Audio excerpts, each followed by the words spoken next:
Yun mga best friend, kamusta? Tara, food trip tayo. Dahil kahit mainit, ang hanap ko pa rin, sabaw na mainit. Tara dito sa bagong bukas, dito lang yan sa may Mawale, ang Spicy Hot Pot.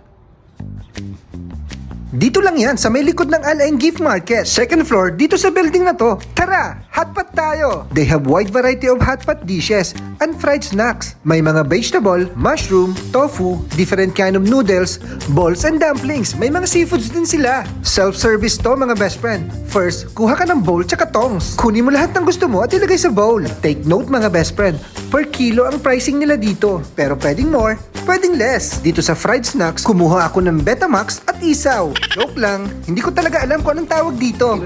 Tara, ipakilo na natin.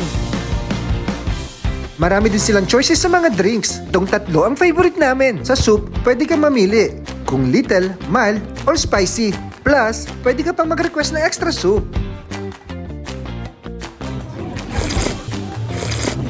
Itong mga skewers, fries start from 500 to 800 paisa per stick. Actually, black tofu siya mga best friend. Sauce ang nagdala, panalo! Itong chicken fillet, ang sarap i-partner sa rice.